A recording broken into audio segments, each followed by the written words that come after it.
Oi, pessoal, espero que esteja tudo bem com vocês. Eu sou a professora Beatriz e hoje eu vou ser uma das responsáveis pelo aulão de interpretação de texto.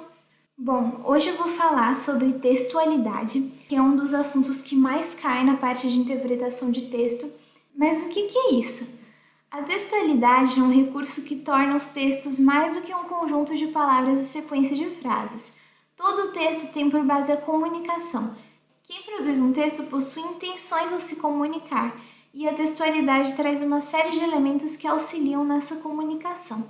Ou seja, um texto só possui sentido com a textualidade que é a essência do texto, que garante a compreensão do texto e torna ele mais do que um aglomerado de palavras. Então, tenham em mente que quando eu falo de texto, eu posso estar falando tanto de uma comunicação oral, a fala, ou de uma comunicação escrita.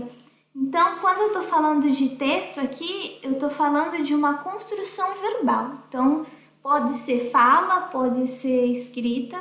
Dentro desse assunto da textualidade, texto pode ser considerado essas duas coisas, a fala e a escrita. Bom, entendendo isso, entendendo a textualidade, vamos entender um pouquinho mais sobre como que a textualidade trabalha. Então, os elementos que caracterizam a textualidade são divididos em dois tipos, semânticos e pragmáticos.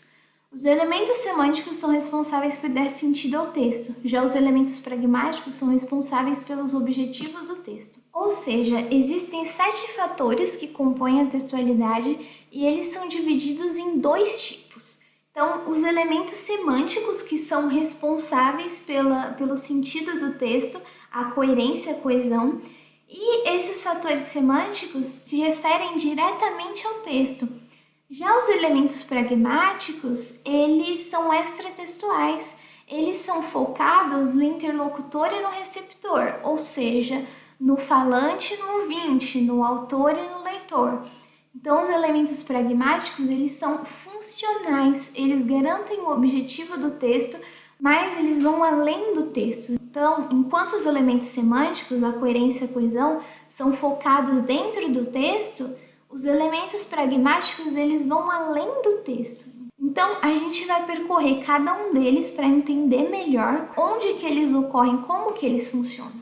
Então, a começar pela coerência, que é um elemento de fator semântico. A coerência está ligada ao sentido do texto.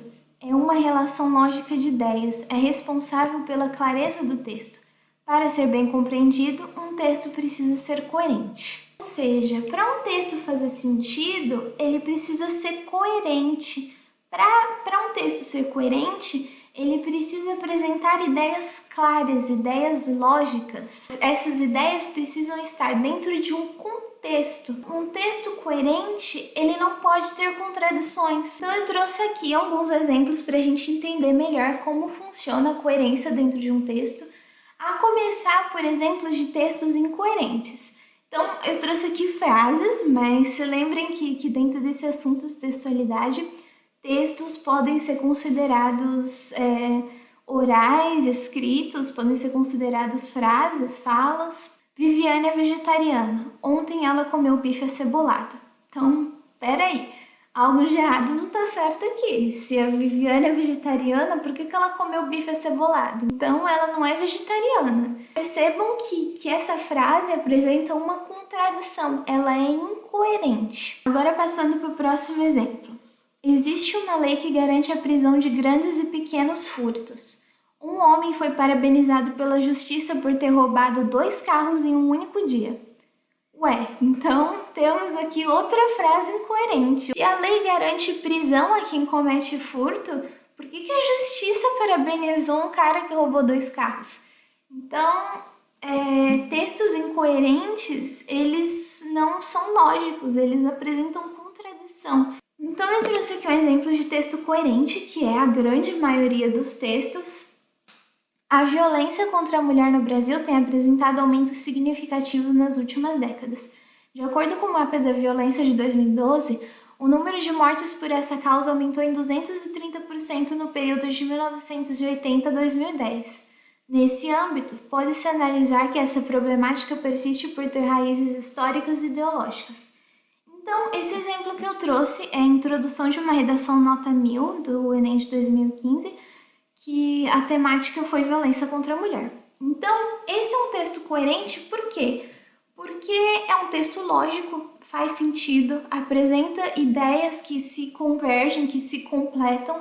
Ele seria incoerente se eu, falando de violência contra a mulher, apresentasse dados de intolerância religiosa ou apresentasse dados de exploração de animais silvestres. Então, como eu estou falando de violência contra a mulher, eu tenho que apresentar dados sobre a mulher. Agora, passando para o próximo elemento, que é a coesão e que também está dentro do fator semântico.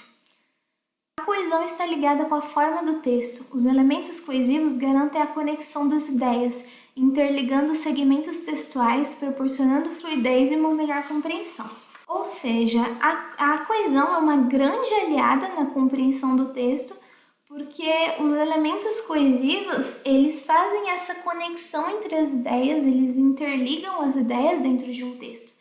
Então eu trouxe aqui 2 textinhos iguais, só que um tem elementos coesivos e o outro é sem elementos coesivos, para vocês sentirem o impacto desses elementos dentro da textualidade. Primeiramente, eu gostaria de dizer que a estimo muito como profissional e, além disso, sua personalidade é muito cativante. Em segundo lugar, quero te convidar para a festa da empresa na semana que vem. Vai ter muitas pessoas. Porém, é uma festa interna com os funcionários da empresa. No entanto, podemos abrir exceções para os filhos dos nossos profissionais. Que fala que vai ser uma festa interna com os funcionários, mas eles abrem exceções para os filhos de alguns funcionários. Então, a gente tem aqui os elementos coesivos sublinhados. Agora, nesse segundo exemplo, sem os elementos coesivos, a gente vai perceber que não faz muito sentido. Eu gostaria de dizer que a estimo muito como profissional. Sua personalidade é muito cativante. Quero te convidar para a festa da empresa na semana que vem. Vai ter muitas pessoas. É uma festa interna com os funcionários da empresa. Podemos abrir exceções para os filhos dos nossos profissionais. Então vocês percebem que é um trecho meio robótico, um trecho que não faz muito sentido. Dá para perceber que tem algo errado aí. Então, percebam que a ausência dos elementos coesivos, eles às vezes podem até mudar a interpretação do texto. A gente teve uma mudança bem grande aqui nesse segundo trecho. Então, isso é para vocês terem uma noção da dimensão dos elementos coesivos, o quanto eles são importantes dentro de um texto. Então, a partir daqui, a gente vai ver os elementos de fatores pragmáticos que vão além do texto. Então, começando pela intencionalidade, a intencionalidade está ligada com os objetivos do autor ou do falante ao produzir o texto. O texto é construído de acordo com a intenção de quem o produziu. Ou seja, a intencionalidade se refere aos objetivos, ao propósito que o texto foi produzido. Textos jornalísticos possuem a intenção de informar o leitor. Textos argumentativos possuem a intenção de persuadir o leitor. Então aqui temos o exemplo da redação do Enem, que por ser um texto argumentativo, a função do candidato é argumentar em cima de um tema e convencer o leitor de que o argumento dele faz sentido, de que o texto dele, a argumentação dele é coerente. Textos como bulas e manuais possuem a intenção de instruir o leitor. Trouxe aqui um exemplo de um trecho, então a partir desse início a gente já descobre que tipo de texto é esse e qual que é a intenção desse texto. Então aqui, cá estou, depois de tanto furdúncio para falar sobre o filme que concluiu Vingadores Guerra Infinita e até o momento continua em exibição nos cinemas buscando o posto de maior bilheteria dos cinemas. Vingadores Ultimato foi o filme mais esperado dos últimos tempos e foi assunto durante os últimos meses e ainda é, mas isso já era de se esperar. Então, só por esse início, a gente já percebe que é uma resenha, a gente já percebe que é uma resenha crítica para dar opinião do filme Vingadores Ultimato.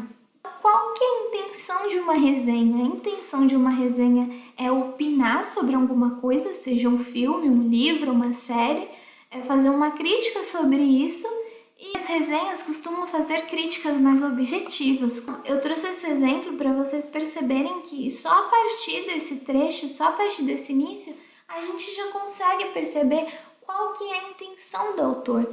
Bom, entendendo a intencionalidade, vamos passar agora para o próximo elemento de fator pragmático, que é a aceitabilidade. A aceitabilidade está ligada aos efeitos da intencionalidade. Ocorre quando há uma compreensão do texto pelo leitor. O leitor possui expectativas ao ler um texto. A aceitabilidade vai depender da interpretação do leitor. Ou seja, na intencionalidade, o autor coloca as intenções dele em um texto. Na aceitabilidade, o leitor vai interpretar essas intenções da maneira que ele achar adequada. Então, eu trouxe aqui alguns exemplos para a gente entender melhor como funciona a aceitabilidade. Um texto de matemática avançada seria pouco entendido por crianças. Uma resenha sobre Vingadores Ultimato seria pouco entendida para quem não conhece o filme. As metáforas são exemplo que dependem do conhecimento do receptor para serem entendidas. Então eu trouxe aqui uma tirinha para a gente entender melhor essa última parte de metáforas. Acorda, Armando, você não sabe que o amor é como uma flor? Se não for regada e bem cuidada, ela murcha e morre. Hã? O amor é como o motor do carro, Armando. Se não trocar o óleo e não cuidar da mecânica, uma hora ele não funciona mais. Ah, entendi. Então, a intenção dela foi fazer uma comparação, foi fazer uma metáfora do amor com uma flor. Então, essa primeira comparação foi mais poética, foi mais sensível e ele não entendeu muito. Isso não atingiu a aceitabilidade dele. Então, ela fez uma outra comparação na intenção de que ele entendesse. Então, ela começou a falar de carro, da dinâmica dos carros, que é uma coisa que ele entende mais. Então, dessa forma, a metáfora dela foi bem compreendida por ele. Então, agora entendendo a aceitabilidade, a relação da aceitabilidade com a intencionalidade, vamos passar para o próximo elemento, que é a situacionalidade. Na situacionalidade, o texto é relacionado com a situação em que ele ocorre. Dessa forma, um texto deve se adequar ao contexto em que ele está inserido. Ou seja, quando alguém escreve um texto, é necessário adequar o conteúdo desse texto com a situação em que esse texto ocorre. Então, eu trouxe aqui um exemplo para entender melhor. Uma mensagem escrita para o seu chefe é diferente de uma mensagem escrita para os amigos. Quando você fala com uma figura de autoridade, de acordo com a situação que você está, você tem que usar um vocabulário mais formal. É a mesma coisa com os amigos, você está numa situação mais familiar. Então, você adequa o seu texto de acordo com a situação em que você está. Então, por exemplo, no Enem, na redação, você não vai escrever um poema, você vai escrever um texto dissertativo argumentativo, que é isso que a redação demanda. Então, eu trouxe aqui um outro exemplo para a gente entender de uma outra forma. Me dê a chave. Então, essa frase, ela abre interpretação para 3 significados, mas esses significados, eles variam de acordo com a situação. Então, a gente tem uma interpretação de que a chave é um objeto de abrir portas, a chave pode ser uma ferramenta e a chave pode ser a solução de algum problema. Então, o significado da chave vai depender do contexto da frase, vai depender da situação em que a frase se encontra. Bom, agora passando para o próximo elemento, que é a informatividade. A informatividade diz respeito ao conteúdo do texto. Quanto menos previsível um texto é, mais informatividade ele apresenta.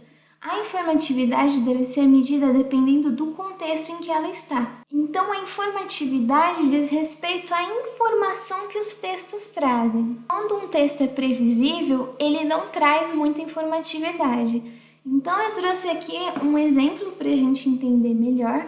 Trouxe uma placa de trânsito escrito: atenção, curva perigosa, reduz a velocidade.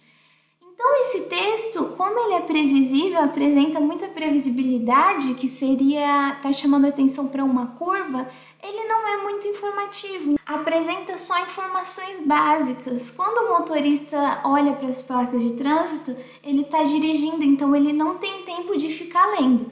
Então, a placa apresenta só poucas informações. Esse é um texto de pouca informatividade.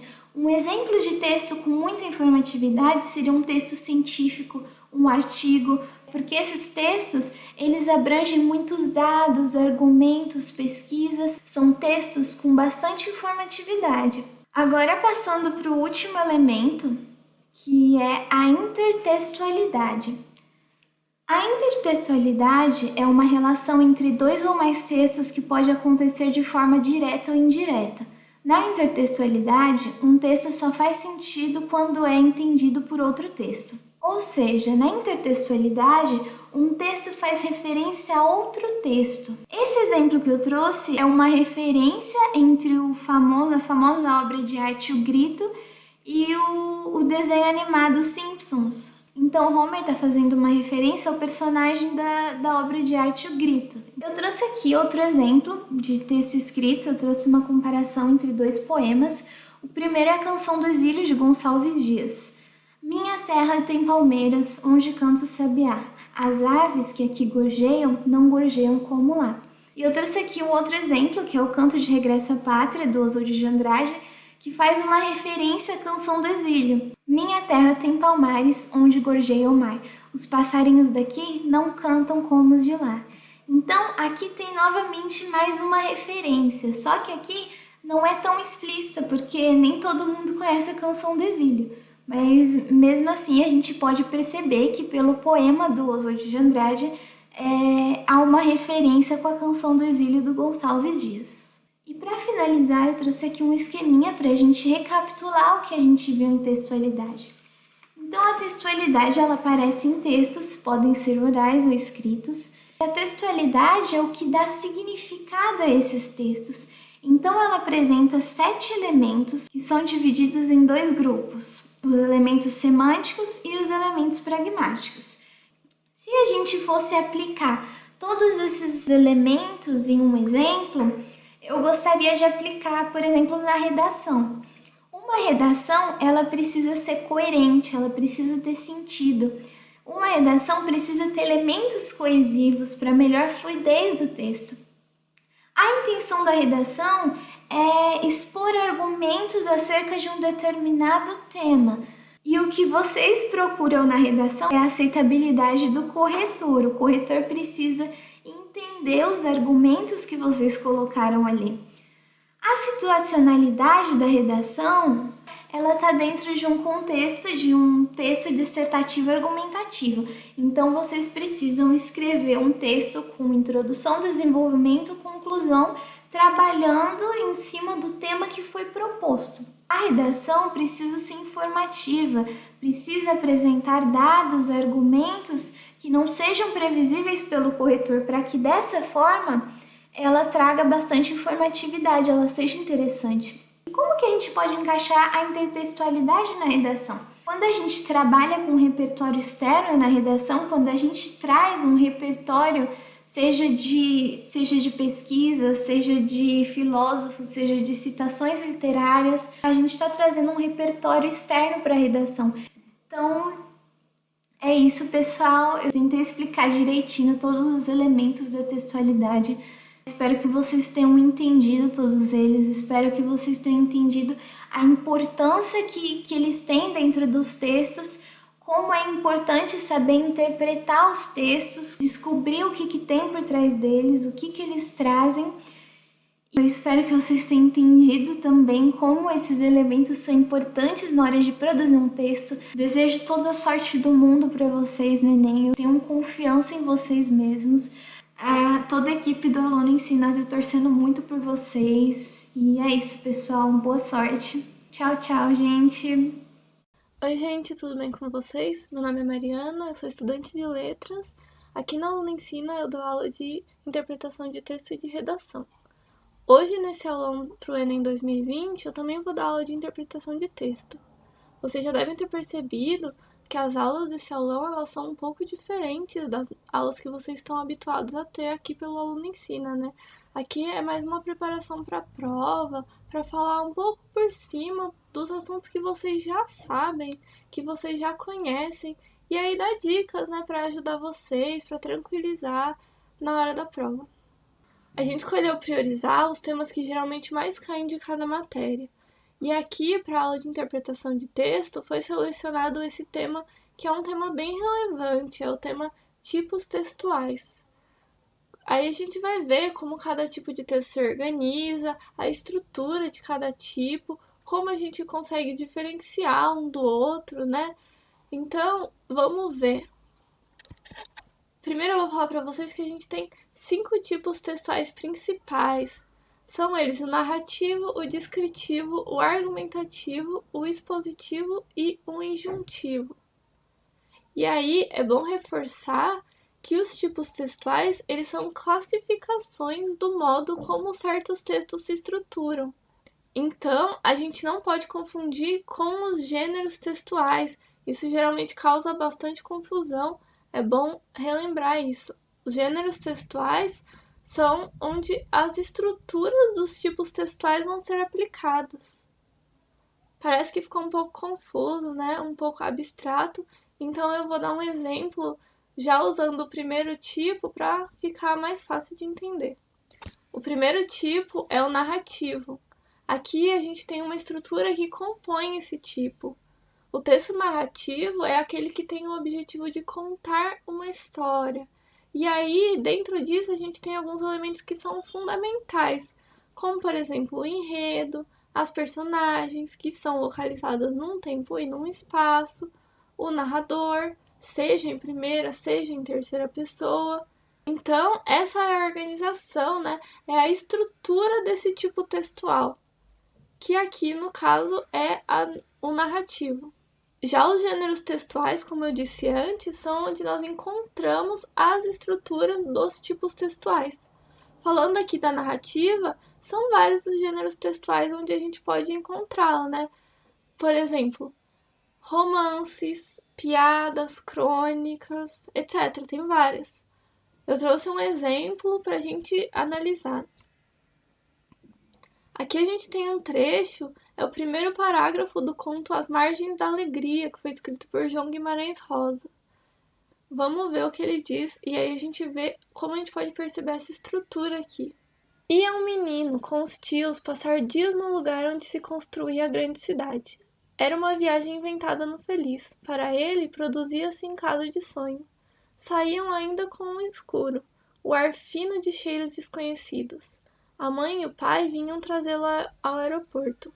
A tia e o tio tomavam conta dele, justinhamente. Sorria-se, saudava-se, todos se ouviam e falavam. O avião era da companhia, especial, de 4 lugares. Respondiam-lhe a todas as perguntas, até o piloto conversou com ele. O voo ia ser pouco mais de 2 horas. Vocês estão vendo como o trecho desse conto apresenta os elementos da estrutura da narração que eu falei agora há pouco. Tá contando uma história, a gente tem as personagens que estão localizados num tempo e num espaço, tem o narrador, enfim, aqueles elementos que eu falei, né, que fazem parte da estrutura do tipo textual narrativo. Agora vamos falar um pouco do descritivo. O descritivo, como o próprio nome diz, é um tipo de texto que descreve, né, óbvio, que relata, que conta em detalhes alguma coisa. É com esse detalhamento das características de alguma coisa, e aí essa coisa podendo ser uma paisagem, uma pessoa, um objeto, um animal, etc. É com isso que a gente tem um texto descritivo. O texto descritivo, além disso, é um texto rico em adjetivos, e é um texto que fala em um determinado período de tempo.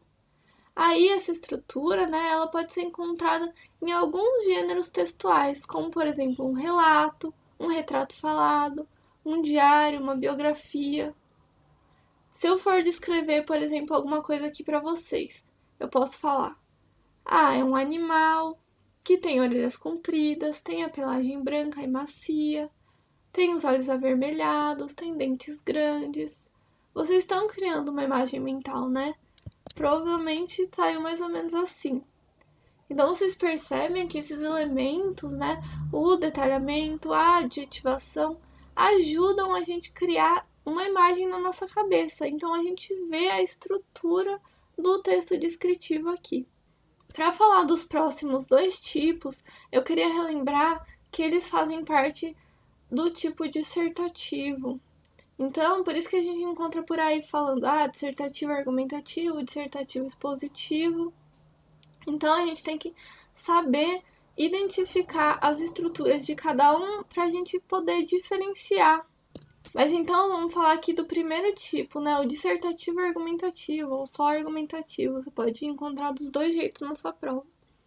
Esse aqui, no cursinho, a gente bate bastante nessa tecla, porque é um tipo textual muito importante, porque é seguindo a estrutura dele que a gente escreve a nossa redação para vestibular. A maioria dos vestibulares hoje em dia cobra uma redação dissertativa argumentativa. Então, vamos relembrar quais são os elementos que compõem a estrutura desse tipo. Primeiramente, a gente precisa de uma tese. É nela que o autor se posiciona sobre certa ideia, e aí, através de argumentos, ele tenta convencer o leitor. Esse tipo de texto tem aquela estrutura interna que a gente fala bastante lá nas aulas de redação, que é a introdução, o desenvolvimento e a conclusão. A introdução é onde a gente apresenta a nossa tese, o desenvolvimento é onde a gente argumenta a favor dela, e a conclusão para fechar o texto, né, para apresentar as soluções para os problemas levantados ao decorrer dele. Esse tipo de estrutura a gente encontra em alguns gêneros textuais, como redações, que eu já falei, artigos de opinião, resenha crítica, enfim. Ainda falando de dissertação, mas não mais a argumentativa, agora a gente fala da dissertação expositiva, né? O tipo textual dissertativo expositivo ou apenas expositivo. Diferentemente do argumentativo, aqui é um texto que a gente não vai encontrar a opinião do autor. O autor não se posiciona. Mesmo se ele apresentar dados, esses dados eles vêm com a intenção de informar. É um texto que traz informações para o leitor sobre certo assunto. Ele vai expor o assunto sem tentar convencer, sem tentar mudar a opinião, apenas informar. E isso é feito de uma forma bem objetiva. A gente encontra esse tipo de texto, por exemplo, em enciclopédias, em textos de livros didáticos, em verbetes de dicionários, entre outros. Aqui eu trouxe uma definição de uma palavra segundo um dicionário online. Eu escolhi aleatoriamente, escolhi colher, apenas para a gente ler uma dessas definições e ver como é um texto expositivo, que tem apenas a função de informar. Então vamos ver aqui a primeira. Colher. Utensílio de mesa consistindo em uma peça única de metal, com um cabo e uma parte côncava na outra extremidade, e que serve para levar à boca alimentos líquidos ou de consistência pastosa. Trata-se de peça muito utilizada em todas as atividades de cozinha. Então vocês viram, né? Aqui a gente não tem a posição do autor, a gente tem apenas a informação sobre o objeto colher. Por isso que a gente tem que ficar muito atento numa redação para vestibular. Como eu disse antes, geralmente vai ser pedido o tipo textual dissertativo argumentativo. Então a gente não pode ir lá e fazer um texto expositivo, um texto só expositivo, porque um texto expositivo é aquele que apenas está informando. Numa prova de vestibular, espera-se que o aluno se posicione, que ele argumente a favor do posicionamento dele, não apenas exponha as informações sobre certo assunto. Por último, vamos falar do tipo textual injuntivo. Esse é aquele texto que visa dar instruções para o leitor para ele realizar uma ação, né? Para instruir para que ele execute algo. Dito isso, a gente precisa falar também do texto prescritivo, porque entre esses dois a gente tem muita confusão, porque eles têm semelhanças, mas também têm diferenças que são relevantes, então a gente precisa saber identificar para não confundir na hora da nossa prova. Primeiramente, eu queria dizer que tanto o texto injuntivo quanto o prescritivo têm a intenção de dar instruções ao leitor.